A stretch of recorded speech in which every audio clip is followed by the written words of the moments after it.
तो चलिए आप शुरुआत करते हैं हम राजस्थान करंट अफेयर्स, जो कि इस बार महीने की रहने वाली है हमारी फरवरी की। इसके अंदर जो महत्वपूर्ण चर्चाएं सम्मिलित हुई थी उन सभी के बारे में जो हमने जनवरी के अंदर बिल्कुल सेम पैटर्न रखा था, युद्ध अभ्यास वगैरह, और जो सिलेबस के अकॉर्डिंग हम बात कर सकते हैं कि इसमें जो सिलेबस के अकॉर्डिंग जो पूछा गया है उन सभी को सम्मिलित करते हुए हम आगे की ओर बढ़ेंगे। तो आप सभी का स्वागत है इस फरवरी माह के करंट अफेयर्स में। ठीक है, तो चलिए शुरुआत करते हैं फरवरी माह के करंट अफेयर्स को।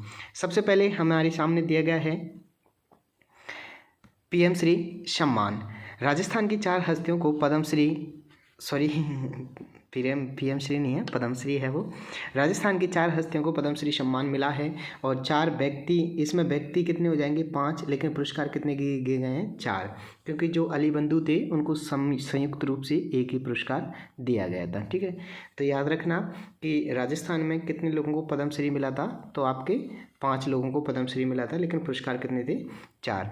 ये सम्मान 25 जनवरी 2024 को 75वें गणतंत्र दिवस की पूर्व संध्या पर दिए गए थे। राजस्थान के पद्मश्री सम्मान पाने वाले में सम्मानित व्यक्ति, सबसे पहले हम बात करें तो सबसे पहले व्यक्ति थे आपके जानकी लाल भांड, जिनके लिए बहरूपीय कला के लिए दिया गया था और इनका संबंध भीलवाड़ा जिले से है और ये जानकी लाल भांड के नाम से प्रसिद्ध है। ठीक है, बहरूपीय कला के रूप में जाने जाते हैं जानकी लाल भांड को, याद रखना। दूसरा दिया गया था लक्ष्मण भट्ट तेलंग को, ये जयपुर में ध्रुपद गायक हैं। इन्होंने ध्रुपद गायकी की नई शैली पचरंगी का आविष्कार किया था, इसके लिए इन्हें पद्मश्री दिया गया था। आगे माया टंडन, जिनको सामाजिक व सड़क सुरक्षा कार्यकर्ता के रूप में जेके लॉन सरकारी जो हॉस्पिटल की पूर्व अधीक्षक भी रही थी। ठीक है, तो पहला किसको दिया गया था जानकी लाल भांड को, किसके लिए बहरूपीय कला के लिए। दूसरा लक्ष्मण भट्ट तेलंग को, ये जयपुर के हैं, ध्रुपद गायकी के लिए, क्योंकि इन्होंने पचरंगी शैली का आविष्कार किया था। आगे बात करें माया टंडन को दिया गया था आपके किसमें सामाजिक व सड़क सुरक्षा के अंदर। और चौथा जो दिया गया था वो दिया गया था अली मोहम्मद और गनी मोहम्मद को संयुक्त रूप से दिया गया था और इनके लिए जिस क्षेत्र के लिए दिया गया था वो था कौन सा, मांड गायकी, यानी कि हम कह सकते हैं कला क्षेत्र के लिए इनको दिया गया था। ठीक है, तो ये आप थोड़ा सा याद रखना। राजस्थान में 4 व्यक्तियों को क्या मिला पद्मश्री, पहला जानकी लाल भांड बहरूपीय कला, लक्ष्मण भट्ट तेलंग ध्रुपद गायकी जयपुर, माया टंडन सड़क सुरक्षा से, और आपके गली मोहम्मद और अली मोहम्मद को संयुक्त रूप से मांड गायकी के लिए दिया गया था। आगे दिव्य कीर्ति सिंह की हमने जनवरी के करंट अफेयर्स में भी बात की थी कि इनको घुड़सवार के क्षेत्र में अर्जुन पुरस्कार दिया गया था और ये पुरस्कार पाने वाली प्रथम महिला है, जिनका संबंध जिला पूछ ले तो किसके साथ है, नागौर के साथ।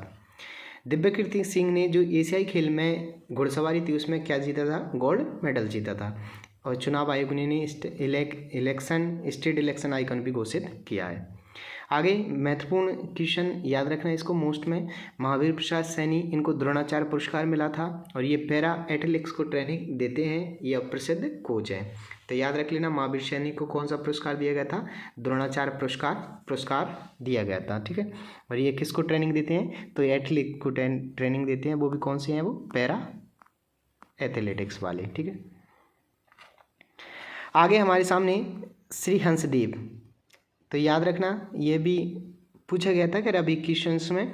हंसदीप सिंह ये गंगानगर जिले के तत्कालीन जिला कलेक्टर हैं और विधानसभा चुनाव 2023 के दौरान आईटी की क्षेत्र में नई पहल के लिए इन्हें पुरस्कार किया गया, क्योंकि इन्होंने इलेक्शन बडी नाम का एक ऐप बनाया था और इसीलिए इनको राष्ट्रपति द्रौपदी मुर्मू के द्वारा सम्मान दिया गया था। ठीक है, आगे एक जिला एक उत्पाद परियोजना को प्रभावी रूप से लागू करने के लिए राजस्थान को कांस्य पदक दिया गया और राजस्थान में ओडीओपी श्रेणी में 41 उत्पादों को शामिल किया गया है। ठीक है, आगे हमारे सामने जयपुर अंतर्राष्ट्रीय फिल्म फेस्टिवल, इसमें कामिनी कौशल अभिनेत्री और मुरलीधर सोनी इतिहासकार को लाइफ टाइम अचीवमेंट पुरस्कार दिया गया था। तो याद रख लेना लाइफ टाइम अचीवमेंट पुरस्कार एक तो आपके कामिनी कौशल अभिनेत्री के लिए दिया गया था और एक मुरलीधर सोनी इतिहासकार के लिए दिया गया था।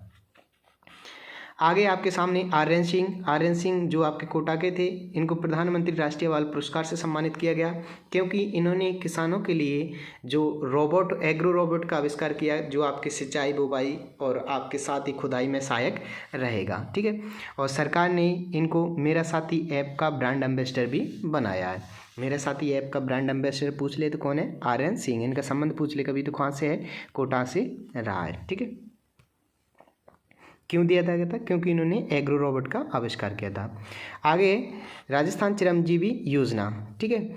इस योजना का वर्तमान नाम आयुष्मान भारत मुख्यमंत्री चिरंजीवी स्वास्थ्य बीमा योजना के नाम में एकीकृत कर दिया गया है। जो हमारी राजस्थान चिरंजीवी योजना थी उसका अब नाम परिवर्तित कर दिया गया, क्योंकि जैसे ही सरकारें चेंज होती हैं तो वो उसका नाम परिवर्तित कर देती हैं उस योजना का। तो इसी प्रकार से राजस्थान चिरंजीवी योजना का नाम अब क्या कर दिया गया है? आयुष्मान भारत मुख्यमंत्री चिरंजीवी स्वास्थ्य बीमा योजना। केंद्र सरकार ने 2017 में राष्ट्रीय स्वास्थ्य नीति जारी की थी और 2018 में आयुष्मान भारत योजना जारी की थी, जबकि राजस्थान सरकार ने मई 2021 में मुख्यमंत्री चिरंजीवी योजना से प्रारंभ की। अब इसका नाम आयुष्मान भारत मुख्यमंत्री चिरंजीवी स्वास्थ्य बीमा योजना कर दिया गया है। आगे याद रखना है आपको श्री अन्नपूर्णा रसोई योजना, इसका भी नाम परिवर्तित किया गया है। पूर्ववर्ती गहलोत सरकार के द्वारा हम देखते हैं इसको 20 दिसंबर को ये चलाई गई थी 2020 में, और इंदिरा रसोई योजना के नाम से संचालित की जा रही थी। पहले इससे पहले भी बात करें तो इसको वसुंधरा राजे सरकार के द्वारा अन्नपूर्णा रसोई के नाम से चलाया गया था, ठीक है। फिर बाद में गहलोत जी आते हैं तो इसको 2020 में इसका नाम परिवर्तित करके इंदिरा रसोई परियोजना या योजना कर देते हैं, ठीक है। लेकिन अब इसका नाम याद रख लेना, क्या कर दिया गया है? श्री अन्नपूर्णा रसोई योजना। वर्तमान में भजनलाल सरकार ने इंदिरा रसोई योजना का नाम श्री अन्नपूर्णा रसोई योजना कर दिया है और कुछ मीनू और अनुदान में भी परिवर्तन किया है। तो क्या परिवर्तन किया है कि इन्होंने जो थाली का वजन था 450 ग्राम से बढ़ा करके 600 ग्राम कर दिया है। पहले जो खाना दिया जाता था 450 ग्राम, उसको अब कितना कर दिया? 600 ग्राम। कभी पूछ ले कथन देके तो याद रखना 450 से बढ़ाकर 600 ग्राम किया है। साथ ही श्री अन्न को भी शामिल करवाया है। श्री अन्न जो मोटे अनाज है अपने, उनको भी शामिल करवाया है। थाली का मूल्य पूर्ववर्ती 8 रुपये ही रखा गया है, यानी जो खाना खाने वाले व्यक्ति हैं उनको 8 रुपये ही देना होगा। लेकिन सरकार ने इसका अनुदान प्रति थाली 17 से बढ़ा करके 22 कर दिया है। पहले जो उस पर अनुदान दिया जा रहा था उसे बढ़ा दिया। पहले कितना दिया जा रहा था? 17। अब 5 रुपये और एक्स्ट्रा बढ़ा दिए गए हैं। इसी के साथ इसका अनुदान कर दिया है 22 रुपये।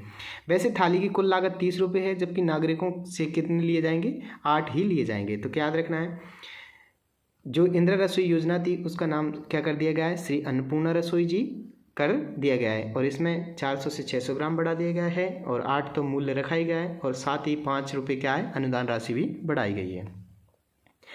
आगे आपके सामने प्रधानमंत्री किसान सम्मान निधि योजना। इस योजना में केंद्र सरकार से वर्ष में 6000 किसानों को दिए जाते थे, जबकि राजस्थान सरकार ने इसमें 2000 रुपये और बढ़ाकर 8000 किए जाने की घोषणा की है। पहले से केंद्र सरकार दे रही थी इसके लिए कितने? 6000। अब 2000 कौन देगी? राज्य सरकार। इसी के साथ ये राशि कितनी हो जाएगी? तो आपके 8000 राशि हो जाएगी। साथ ही याद रखना कि जो सामाजिक सुरक्षा पेंशन थी उसे भी 1000 से बढ़ा करके 1150 रुपये कर दिया गया है। राजस्थान सरकार ने अपने मंत्रिमंडल की पहली बैठक के निर्णय में राजस्थान लोकतंत्र सेनानी सम्मान निधि 2008 को बहाल कर दिया है, और स्वतंत्रता सेनानियों को हर माह 20,000 की पेंशन मिलेगी। यहाँ से याद रख लेना कि केंद्र सरकार ने तो जो 6000 की प्रधानमंत्री किसान सम्मान निधि योजना चल रही थी, राज्य सरकार ने कितना बढ़ा दिया? 2000। साथ ही सामाजिक सुरक्षा योजना जो 1000 दी जा रही थी, आपको कितना कर दिया? 1150 रुपये कर दिया गया है, ठीक है। एक सेकेंड।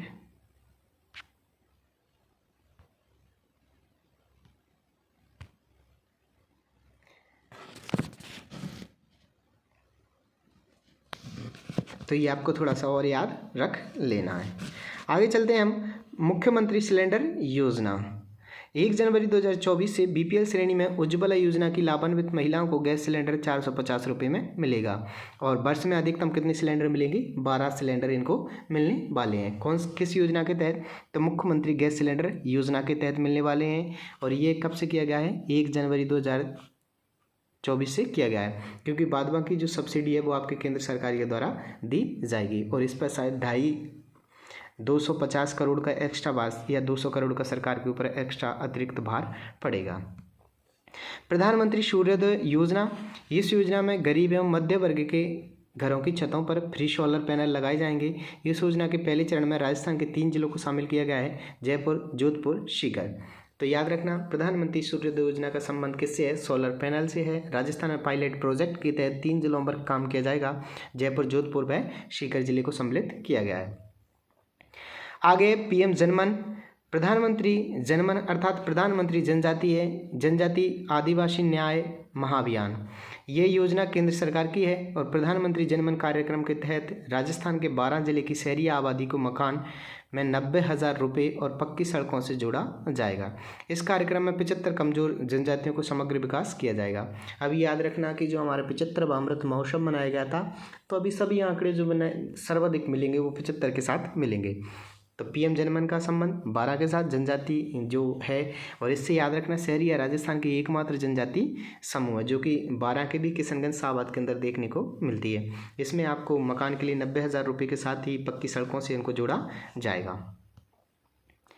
आगे हमारे सामने PKCERCP यानी कि आपके जो पार्वती काली सिंध चंबल पर ईस्टर्न राजस्थान कैनाल प्रोजेक्ट पूर्वी राजस्थान नहर परियोजना के लिए समझौता, त्रिपक्षीय समझौता हुआ है, जो आपके त्रिपक्ष में आपके केंद्र सरकार, राजस्थान सरकार और मध्य प्रदेश सरकार के बीच हुआ है। इसमें 90% राशि केंद्र सरकार देगी। ठीक है, तो आपको किस में देगी? ERCP प्रोजेक्ट में। और इसमें क्या है कि जो आपकी पार्वती काली सिंध और चंबल नदी है उनको पूर्वी राजस्थान नहर परियोजना के नाम में जोड़ा जाएगा। इसके अलावा याद रखना है क्या, इसके अलावा कुन्नू नदी और कुल्लू नदी पर भी बैराज बनेंगे। इस परियोजना में 13 जिले लाभान्वित होंगे, जिसमें कोटा संभाग के 4 जिले कोटा, बारां, झालावाड़, बूंदी, भरतपुर संभाग के आपके 4 जिले भरतपुर, करौली, धौलपुर, सवाई माधोपुर, जयपुर, अलवर, दौसा, अजमेर और टोंक शामिल थे। ठीक है, लेकिन नए जिले बनने के बाद में इनकी संख्या 13 से बढ़कर के अब कितनी कर दी गई है? 21 जिले हो गई है। पहले तो ये 13 जिलों को लाभान्वित करती, लेकिन अब कितनों को करेगी? तो ये 21 जिलों को लाभान्वित करने वाली है। इस परियोजना से राज्य की 40% आबादी को पेयजल उपलब्ध हो सकेगा तथा किसानों को सिंचाई की सुविधा भी मिलेगी। नवनेरा बैराज इस परियोजना का महत्वपूर्ण भाग है। नवनेरा की बात करें तो कहाँ पर है? आपके कोटा में है। और किस नदी पर है? तो आपकी काली सिंध नदी पर बना हुआ है। ठीक है, तो ERCP प्रोजेक्ट क्या है कि जो पूर्वी राजस्थान के अंदर आपके पार्वती, चंबल और काली सिंध नदी हैं उन पर हमें अतिरिक्त डैम बनाए जाएंगे। इसी के साथ ही क्या, ये पहले 13 जिलों को लाभान्वित कर रही थी, वर्तमान में 21 जिलों को लाभान्वित करेगी। आगे हमारे सामने युद्धाभ्यास, और युद्धाभ्यास में याद रखना आपको कि भारत और सऊदी अरब के बीच सदानिक युद्ध अभ्यास बीकानेर के महाजन फील्ड फायरिंग रेंज में हुआ था। तो याद रखना कि सदानिक किस किस के बीच हुआ था? भारत और सऊदी के बीच में। कहाँ पर हुआ था? बीकानेर के महाजन फील्ड फायरिंग रेंज के अंदर। आगे डेजर्ट साइक्लोन ये भारत और संयुक्त अरब अमीरात यानी कि भारत और जो संयुक्त अरब अमीरात है UAE का संयुक्त युद्ध अभ्यास भी यही कहाँ पर हुआ था? बीकानेर के महाजन फील्ड फायरिंग रेंज के अंदर। आगे धर्मगोर्जियन की बात करें तो ये युद्ध अभ्यास भारतीय और जापानी थल सेना के बीच बीकानेर के महाजन फील्ड फायरिंग रेंज में हुआ था। तो याद रखना आपके कौन से साडा तस्निक ये भारत और सऊदी अरब के बीच, Mahajan field firing range Bikaner. Desert cyclone Bharat और संयुक्त अरब अमीरात के बीच, ये भी महाजन फील्ड फायरिंग रेंज में। धर्मगोर्जियन भारत और जापानी थल सेना के बीच बीकानेर के महाजन फील्ड फायरिंग रेंज के अंदर हुआ था। आगे हमारे सामने वायु शक्ति 2024, ये भारतीय वायुसेना का अब तक का सबसे बड़ा अभ्यास था। इसका आयोजन जैसलमेर जिले के चांदन फायरिंग रेंज में किया गया था। इसमें भारतीय वायुसेना के शक्तिशाली विमान जैसे सुखोई, मिग, तेजस, बायसन, जगुआर, मिराज, रफाल जो कि हमने रूस से लिया था उसके शामिल किया गया था। ठीक है, और अभी रूस से एक और हमने INS लिया है यानी युद्धापोत लिया है। ठीक है, आगे हमारे सामने सुधांशु पंत राजस्थान के मुख्य सचिव 1 जनवरी 2024 से जो राजस्थान के मुख्य सचिव हैं वो किसको बनाया गया है? तो सुधांशु पंत को बनाया गया है। इससे पूर्व हमारे उषा शर्मा थी जो राजस्थान की दूसरी महिला मुख्य सचिव थी, जबकि प्रथम महिला मुख्य सचिव पूछे तो कौन थी? खुशहाल सिंह। तो याद क्या रखना है कि राजस्थान के मुख्य सचिव किसको नियुक्त किया गया है? सुधांशु पंत को बनाया गया है। और ये मुख्य सचिव किसको बनाया जाता है? तो IAS कैडर के आदमी को बनाया जाता है। ठीक है, तो ये आप थोड़ा सा और याद रख लेना। आगे पुलिस महानिरीक्षक सम्मेलन यानी कि जो हमारे DGP और IGP होते हैं उनका जो सम्मेलन हुआ था वो 51वां सम्मेलन जयपुर में 5 से 7 जनवरी 2024 को किया गया था। ये 51 नहीं है शायद, 58वां है, 58वां सम्मेलन आयोजित किया गया था। इस सम्मेलन में प्रधानमंत्री नरेंद्र मोदी और गृह मंत्री अमित शाह ने भी भाग लिया था। तो सीधा से याद रखना है आपको कि आपको पुलिस महानिदेशक और महानिरीक्षक का सम्मेलन कहाँ हुआ था, जयपुर के अंदर आयोजित हुआ था। ठीक है, आगे है मिशन आई स्टार्ट। राजस्थान सरकार के स्टार्टअप के सहयोग हेतु शुरू किए गए आई स्टार्ट अभियान को केंद्र सरकार द्वारा टॉप परफॉर्मर अवार्ड दिया गया है। और स्टार्टअप दिवस मनाया जाता है कब, 16 जनवरी को। स्टार्टअप परियोजना केंद्र सरकार के द्वारा 16 जनवरी 2016 को प्रारंभ की गई थी। कभी पूछ ले कि आपके स्टार्टअप योजना कब शुरू की गई केंद्र सरकार में, तो 16 जनवरी 2016 को। और इसीलिए हमारे जो राजस्थान सरकार थी उसके लिए क्या दिया गया है, टॉप परफॉर्मर अवार्ड दिया गया है। आगे हैं इमैनुअल मैक्रों, जो कि आपके फ्रांस के राष्ट्रपति हैं, और 26 जनवरी 2024 को गणतंत्र दिवस के विदेशी अतिथि के रूप में ये हमारे यहाँ पर आए थे। इन्होंने 25 जनवरी को जयपुर का भी भ्रमण किया था। आगे हमारे सामने राजस्थान प्रौद्योगिकी संस्थान IIT की तर्ज पर अब राजस्थान में तकनीकी शिक्षा को बढ़ावा देने के लिए प्रत्येक संभाग स्तर पर अर्थात 10 RIT खोले जाएंगे। यानी कि जिस प्रकार से IIT होता है, IIT की तर्ज पर ही अब राजस्थान के अंदर RIT खोले जाएंगे। राजस्थान के अंदर खोले जाएंगे आपके कौन से, RIT। और कितने खोले जाएंगे, तो 10 RIT खोले जाएंगे। आगे कुछ वन लाइनर में पढ़ते हैं कि पश्चिमी राजस्थान उद्योग हस्तशिल्प उत्सव, इसका आयोजन जोधपुर में किया गया था। किसान मेला, इसका आयोजन श्री कर्ण नरेंद्र विश्वविद्यालय जोबनेर में किया गया था 2024 के अंदर। विधानसभा में विधानसभा की कार्य सलाहकार समिति का गठन किया गया, जिसके अध्यक्ष वासुदेव देवनानी होंगे। यानी जो विधानसभा है उस विधानसभा के अंदर जो कार्य सलाहकार समिति है उसका गठन किया गया और उसके अध्यक्ष किसको बनाया गया है, वासुदेव देवनानी को। वहीं आगे कोटा शहर के दशहरा ग्राउंड में वन भारत साड़ी वॉकथॉन का आयोजित की गई थी, जो महिलाओं के स्वस्थ जीवन शैली के लिए प्रोत्साहित करने हेतु कार्यक्रम था। इंडिया स्टोन मार्ट जयपुर में इस कार्यक्रम का आयोजन किया गया था। बागिन ST2, ये सरिस्का की बागिन थी जो भारत की सबसे उम्रदराज बागिन थी और 19 साल की उम्र में इसका क्या हो गया है, निधन हो गया है। जो कि आपकी बागिन मछली है वो हम सुनते हैं उसकी ही पुत्री थी। तो याद रख लेना, बागिन ST का क्या हो गया है, हाल ही में निधन हो गया है। आगे स्वच्छता सर्वेक्षण 2023, राजस्थान का संपूर्ण भारत में 25वां स्थान था। पिछले स्थान की बात करें तो वो आपके 8वां था। 8वीं के बाद में अब हमारा कौन सा स्थान आ गया है, 25वां स्थान आ गया है। आगे स्वच्छ सर्वेक्षण अवार्ड, जिसके अंदर 1 लाख से अधिक वाले में सबसे टॉप पर रहा था राजस्थान के अंदर जयपुर हेरिटेज, और इसकी हम टोटल रैंक बात करें तो 71 भी रही थी भारत के अंदर। और डूंगर नगर परिषद जो कि 1 लाख से कम वालों के अंदर इनको टॉप पर रहे थे। तो कभी पूछ ले स्वच्छता सर्वेक्षण में राजस्थान में 1 लाख से ऊपर वालों में तो जयपुर हेरिटेज नगर निगम रहा था, और 1 लाख से कम वाले में डूंगरपुर नगर परिषद रहा था। इनको केंद्रीय आवासन और शहरी कार्य मंत्रालय द्वारा स्वच्छ भारत मिशन अर्बन 2.2 के अंतर्गत शहरी स्वच्छ अवार्ड दिया गया था।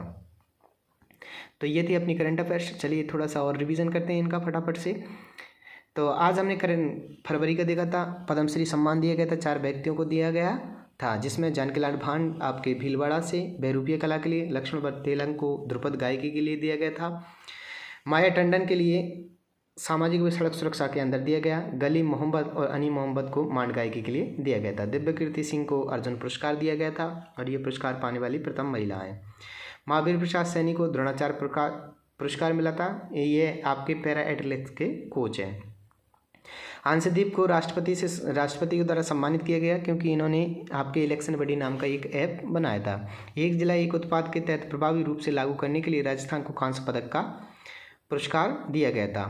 जयपुर के अंतर्राष्ट्रीय फिल्म फेस्टिवल हुआ था, जिसमें कामिनी कौशल को अभिनेत्री और मुरलीधर सोनी इतिहासकार को लाइफ टाइम अचीवमेंट पुरस्कार दिया गया था। RN सिंह कोटा के रहने वाले हैं, इनको राष्ट्रीय बाल पुरस्कार दिया गया था क्योंकि इन्होंने किसानों के लिए एग्रो रोबोट का आविष्कार किया था। साथ ही सरकार ने इनको मेरा साथी ऐप का ब्रांड एम्बेसडर भी बनाया है। चिरंजीवी योजना का नाम बदल करके अब आयुष्मान भारत मुख्यमंत्री चिरंजीवी स्वास्थ्य बीमा योजना के रूप में कर दिया गया है और केंद्र सरकार ने 2017 में जो राष्ट्रीय स्वास्थ्य नीति जारी की थी उसका नाम अब आयुष्मान भारत योजना जारी की है। और ये आपकी चिरंजीवी स्वास्थ्य बीमा योजना कब शुरू की गई थी? 2021 मई के अंदर।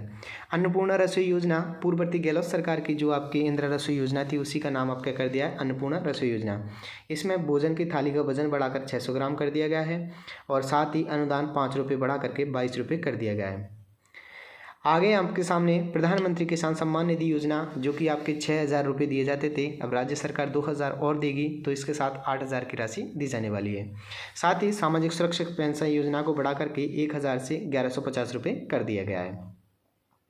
आगे मुख्यमंत्री गैस सिलेंडर योजना के तहत अब हर परिवार बीपीएल और उज्ज्वला वाले को मिलेंगे कितने? 450 रुपये में, और अधिकतम एक वर्ष में कितने ले सकते हैं? 12 सिलेंडर ले सकते हैं, यानी एक माह का एक सिलेंडर। साथ ही प्रधानमंत्री सूर्योदय योजना के तहत जो सोलर पैनल है वो फ्री में लगाए जाएंगे। इसके लिए 3 पायलट प्रोजेक्ट के तौर पर जिले चुने गए हैं, जयपुर, जोधपुर, सीकर। पीएम जनमन की बात करें तो प्रधानमंत्री जनजाति न्याय महाअभियंता, इसके तहत आपके 12 जिले की जो आबादी है, शहरिया आबादी है, उसके लिए 90,000 रुपये और साथ ही उनको पक्की सड़कों से जोड़ा जाएगा। वही बात करें ईआरसीपी की, तो ईआरसीपी जो पंजाब, काली सिंध और आपके पार्वती, काली सिंध और चंबल पर आपके पूर्वी राजस्थान नहर परियोजना के बीच में त्रिपक्षीय समझौता हुआ है, जिसमें 90% राशि केंद्र सरकार देगी। इसी के साथ पहले 13 जिले इसमें लाभान्वित होने थे, नवीन जिलों के बाद इसमें इसकी संख्या 21 जिले हो गई है। और इस नदी पर या इस परियोजना का महत्वपूर्ण भाग रहने वाला है नवनेरा बैराज या नवनेरा बांध। आगे युद्धाभ्यास की बात करें तो सऊदी अरब के बीच और भारत के बीच हुआ था सदातनसिक, और ये बीकानेर के महाजन फील्ड फायरिंग रेंज में आयोजित हुआ। वहीं डेजर्ट साइक्लोन भारत और संयुक्त अमीरात के बीच हुआ था, ये भी महाजन फील्ड फायरिंग रेंज में। धर्मगौर्जन की बात करें तो ये भारत और जापानी थल सेना के बीच बीकानेर के महाजन फील्ड फायरिंग रेंज में हुआ। वायु शक्ति की बात करें तो भारत का सबसे बड़ा युद्धाभ्यास था, ये जैसलमेर के चांदन फायरिंग रेंज में किया गया था। आगे सुधांशु पंत होंगे राजस्थान के मुख्य सचिव 1 जनवरी 2024 से पहले। इससे पहले थी उषा शर्मा जो कि राजस्थान की दूसरी महिला मुख्य सचिव थी। इससे पहले रह चुके थे आपके मुख्य सचिव खुशहाल सिंह जो पहली महिला मुख्य सचिव थी। और पुलिस महानिरीक्षक महानिदेशक का आपके 58वां जो सम्मेलन था उसका आयोजन किया गया जयपुर के अंदर। मिशन आई स्टार्ट की बात करें तो इसके लिए राजस्थान को टॉप परफॉर्मर का अवार्ड दिया गया था, और स्टार्टअप परियोजना केंद्र सरकार के द्वारा 16 जनवरी 2016 को प्रारंभ की गई थी। वही बात करें राजस्थान में आपके इमैनुअल मैक्रों आए थे जो कि आपके फ्रांस के राष्ट्रपति हैं। इनको हमारे मुख्य अतिथि के रूप में 26 जनवरी 2024 को गणतंत्र पर विदेशी अतिथि के रूप में चुना गया था। आगे राजस्थान प्रौद्योगिकी संस्थान यानी कि आईआईटी की तर्ज पर अब राजस्थान में 10 आरआईटी खोले जाएंगे। भाई थोड़े से याद रखना वन लाइनर में, पश्चिमी राजस्थान उद्योग हस्तशिल्पोत्सव का आयोजन जोधपुर में किया गया था। किसान मेला श्री नरेंद्र कर्ण जोबनेर के अंदर किया गया था। और विधानसभा में कार्यकारी समिति का गठन किया गया जिसके अध्यक्ष वासुदेव देवनानी होंगे। जयपुर में दशहरा ग्राउंड में वन भारत साड़ी वॉकथन का आयोजित किया गया कि जो कि महिलाओं के स्वस्थ जीवन शैली को प्रोत्साहित करने हेतु कार्यक्रम था। इंडियन स्टोन मार्ट जयपुर में इस कार्यक्रम का आयोजन हुआ। वहीं हाल ही में सरिस्का की बागिन महिला या बागिन S2 का निधन हो गया जो कि सबसे उम्रदराज महिला बागिन थी राजस्थान सर्वेक्षण 2023 राजस्थान का संपूर्ण भारत में 25वां स्थान था। ये पहले 8वें स्थान पर था, 25वें पर आ गया। स्वच्छ सर्वेक्षण अवार्ड में जयपुर हेरिटेज नगर निगम को और डूंगरपुर नगर परिषद को इसको केंद्रीय आवासन व शहरी कार्य मंत्रालय द्वारा स्वच्छ भारत मिशन अर्बन के अंतर्गत पुरस्कार दिया गया था। ये थी हमारी फरवरी की करंट अफेयर्स। अब आगे हम पढ़ेंगे मार्च की करंट अफेयर्स को। अगर आपको ये वीडियो पसंद आती है तो इनको लाइक करें, चैनल को सब्सक्राइब करें। जय हिंद और जय भारत।